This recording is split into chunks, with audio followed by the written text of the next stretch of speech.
Malik froze, his hands trembling as he carefully pulled the blanket away. At first, he couldn't believe his eyes. A small baby, no more than a few months old, was curled up in the trash, crying weakly.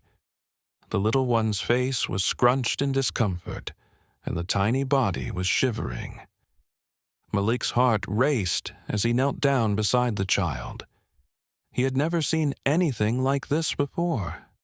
The world around him seemed to fade away as he gently reached out, cradling the baby in his arms. The cries quieted slightly as Malik adjusted the infant's fragile body, his mind whirling with disbelief. Who could leave a child like this? He glanced around, hoping to see someone nearby who could explain this horrible scene. But the streets were empty. The world was indifferent, as always, to those who were struggling. Malik's stomach growled, but it wasn't hunger he felt. It was something deeper. He looked at the baby in his arms, eyes wide and vulnerable, and something stirred inside him, a protective instinct he hadn't known he was capable of. His mind raced. He knew he had to get this baby somewhere safe. He didn't know exactly where to go. His usual route was down to the shelter at the end of the block, but that was a few blocks away, and Malik wasn't sure the baby would make it that far. The temperature was dropping, and the wind was picking up. Malik looked around the street, trying to find someone to help him, but the city was cold and unwelcoming. "Hey, you! Get away from that!" A harsh voice suddenly broke through his thoughts. Malik looked up to see a security guard approaching, his eyes narrowing as he spotted Malik holding the baby. I'm not doing anything wrong," Malik stammered, trying to stand protectively over the child. He could feel the security guard's eyes bore into him, judging him for everything that he was. Homeless, black, young, and poor. The guard walked closer, but Malik was already moving. He knew he couldn't afford to be seen like this, holding a baby, looking like he was doing something criminal. He had to move fast. His hands gripped the baby tighter as he darted down the alley, his heart racing as he fought to keep it together. Malik had always been invisible to people, just another street kid blending into the backdrop of a city that didn't care. But today, holding that tiny baby, he realized he couldn't let this little one slip through the cracks. This child, abandoned by someone who was supposed to love and protect them, needed someone like him. As he rushed forward, he made a silent promise to the baby in his arms. He would protect them. No one else seemed to care, but Malik would. Malik gently rocked the baby in his arms, whispering soothing words even though he wasn't sure if she could understand. The sound of her cries tugged at his heartstrings, the desperation in her little voice echoing the sorrow he felt deep down. Her skin was pale, and her tiny hands were cold to the touch. His mind raced, unsure of what to do next. He could hardly care for himself, let alone this helpless child, but the determination inside him grew stronger with each passing second. "I'm gonna help you, little one," he muttered to the baby as he wrapped her in his worn, tattered jacket. It wasn't much, but it was all he had. The jacket, once something his mother had given him, was his only protection against the cold and wind. Now it had to be hers too. He glanced around, trying to find someone, anyone, who could help. But the street was just as cold as the world he lived in. Malik moved swiftly toward a small convenience store at the corner of the block. He hoped the owner would see the urgency in his face, and that perhaps, for once, someone would care enough to offer help. But as he entered, the bell above the door rang, and the store owner's gaze locked onto him with immediate suspicion. "What do you want, kid?" the older man grunted from behind the counter. Malik's heart raced. "Please, I need help," he said, voice barely a whisper as he stepped closer, cradling the baby. "I found this baby. She needs help. Can you—" Before he could finish, the store owner's eyes widened, and he took a step back, hands raised defensively. "Don't come any closer, kid," he barked. "What the hell are you doing with that baby? Are you trying to steal her?" Malik's breath caught in his throat. "No, sir. I'm just trying to get help. She was abandoned." The man cut him off. "I don't believe you. You're up to no good. I know it. I'm calling the cops." He reached for the phone on the counter, his eyes still glaring at Malik with judgment and suspicion. "No, please," Malik pleaded, his voice cracking. "I swear, I'm not—" But the man was already dialing, and Malik knew he couldn't afford to stick around any longer. With a heavy heart, he turned and rushed out of the store, clutching the baby tightly to his chest. His mind spun with frustration and anger. He had always been looked down upon by the world, people like the store owner who judged him based on the color of his skin and the clothes he wore, but never once stopped to understand his pain. And now, he couldn't even get help for a baby who needed it more than anyone. Determined, Malik walked briskly down the street, avoiding the eye contact of others as much as possible. He had no plan, no idea where to go, but he knew he had to keep moving. He couldn't give up now, not when there was still life in the baby's cries. "I'm calling you Hope," Malik whispered as he walked, his voice barely audible above the chaos of the city. "You're my hope now. I'll take care of you." As Malik walked, he noticed people glancing his way, but none of them stopped to ask if he needed help. They only looked at him like he didn't belong, but he didn't care. He wasn't giving up. Not now, not when he had a baby to save. He had nowhere else to go and no one to turn to, but he wouldn't let that stop him from doing the right thing. He would protect Hope no matter what. He found his way to an old bench in the park, far from the prying eyes of the city. There, under a large oak tree, he sat down, taking a deep breath as he gently placed the baby in his lap. He stroked her tiny forehead, watching her eyes flutter shut in exhaustion. His heart swelled with a feeling he hadn't experienced in a long time. Hope, pure and untainted by the harsh world he had come from. He could do this. He would do this. For her. For Hope. As the evening descended upon the city, the temperature dropped quickly, and the chill in the air made it hard for Malik to keep Hope warm. He had wrapped her up in every piece of clothing he could spare, but still, the baby's tiny form shivered, and Malik's hands were numb from the cold. He pulled her close to his chest, trying to shield her from the harsh winds that whipped down the streets. He searched his surroundings, desperate for some kind of shelter, but there was nowhere safe to go. The streets were empty and silent now, save for the occasional car passing by. Malik's stomach growled with hunger, but the needs of the baby came first. He couldn't risk leaving her alone to search for food. Instead, he huddled against a nearby storefront, doing his best to shield Hope from the elements. He kept his eyes on the crowd, watching the hurried pedestrians pass him by, oblivious to his plight. As night fully set in, he knew he had to find shelter, or they wouldn't survive the night. But the neighborhood around him was filled with danger, and most of the buildings were abandoned or falling apart.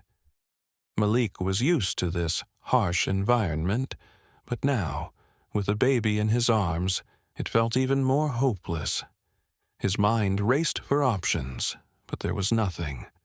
That's when the sound of a car engine grew louder behind him, and the headlights flashed through the dark.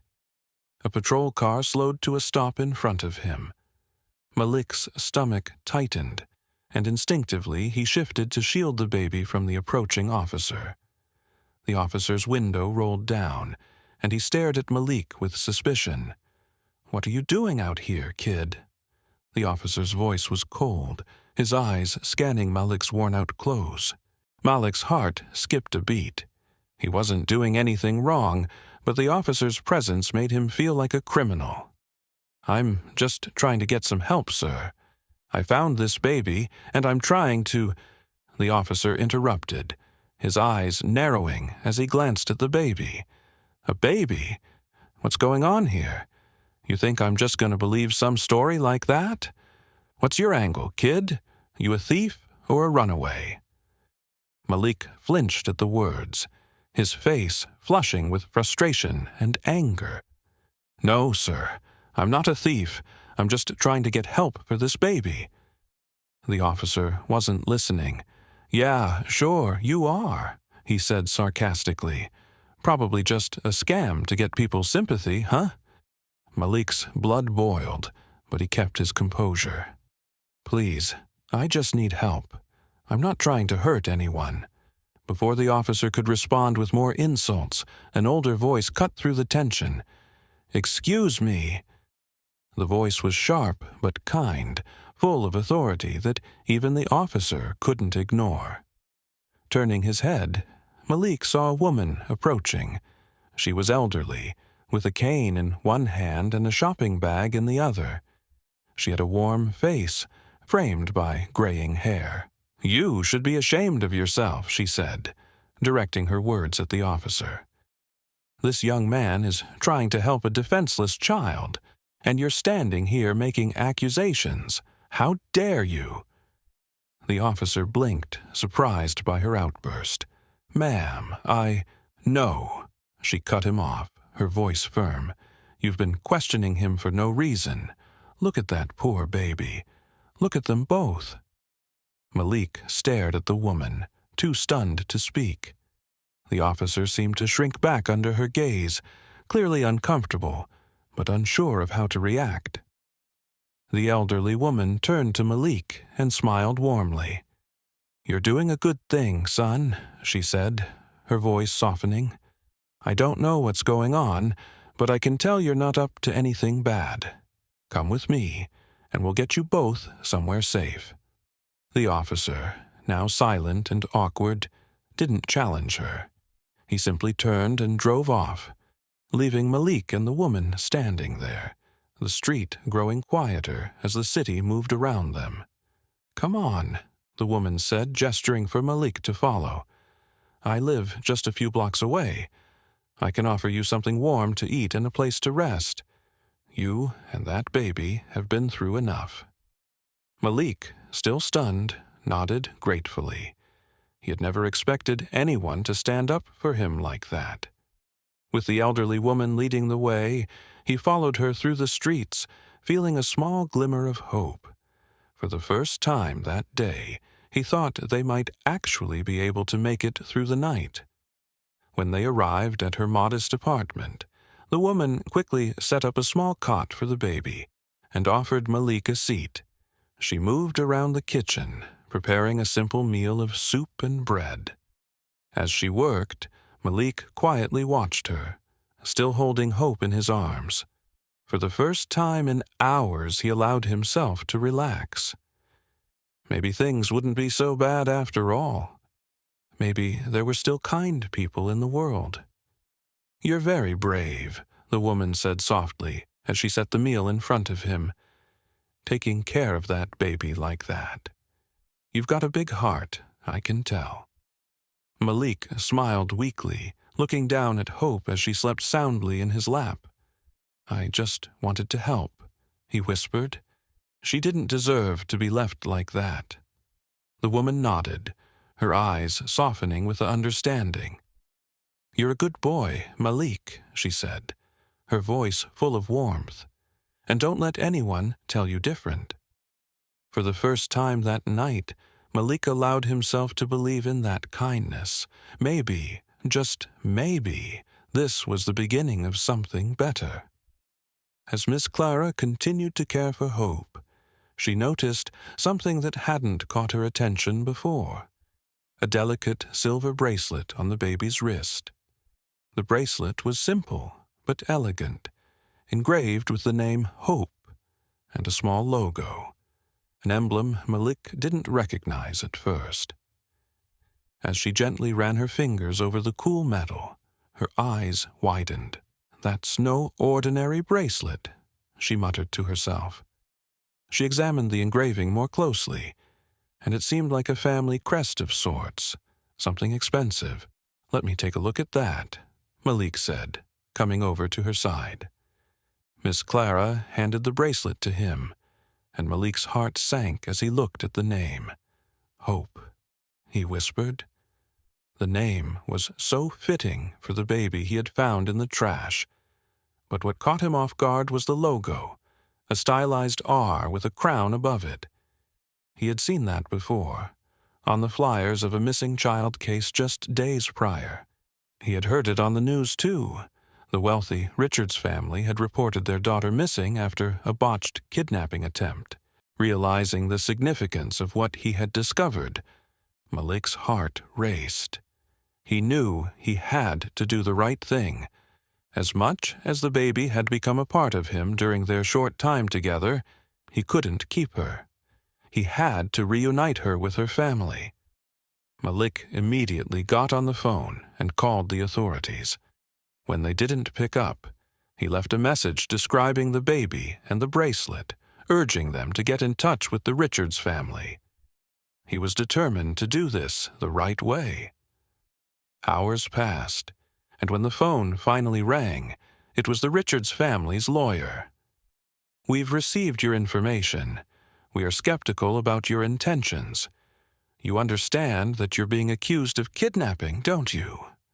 The lawyer's tone was cold, dismissive, and accusatory. Malik's stomach churned as the words sank in. He couldn't believe what he was hearing. "Kidnapping?" "No, sir. I found the baby in the trash abandoned, and I just want to return her to her family. I'm not asking for money or recognition. I just want to do the right thing," Malik explained, trying to control the anger rising in his voice. There was a long pause, and when the lawyer spoke again, his voice was sharp. "Well, we'll need proof that she's really our client's daughter. Bring the child to us, or we'll have to escalate this to the authorities." Malik clenched his fists. His heart was pounding in his chest. How could they accuse him of kidnapping when all he had done was try to help? He glanced over at Miss Clara, who had been quietly listening in. Her eyes softened with sympathy. "Let me help you, Malik," she said gently. "I know this community, and I know people who can vouch for you. You've got nothing to hide, and I'll make sure they listen." With Miss Clara's guidance, Malik went to several trusted members of the community.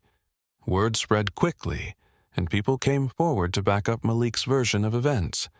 They vouched for him, explaining that they had seen him wandering the streets, always helping others, never causing trouble. Malik had earned their trust through years of goodwill. Miss Clara made sure to contact her lawyer friends, explaining the situation in detail. Slowly, the tide began to turn. The Richards family's lawyer, once convinced of Malik's guilt, began to reconsider. When he heard from people he respected in the community, including Miss Clara, about Malik's reputation, he began to soften his stance. After several more tense hours, Malik was told to bring Hope to a neutral location. The Richards family had agreed to meet him and hear his side of the story. Malik was hesitant, but relieved. He had done everything he could to prove his innocence. When he arrived at the meeting location, the Richards family was already there, their expressions a mix of hope and skepticism. Mrs. Richards, tearful, held her arms out to the baby, and Malik slowly approached. His heart raced, but he knew this was the right thing. As Mrs. Richards took Hope in her arms, her eyes filled with gratitude. "Thank you for bringing our daughter back to us," she said, her voice shaky. "We owe you so much, but I must admit, we should have trusted you from the start."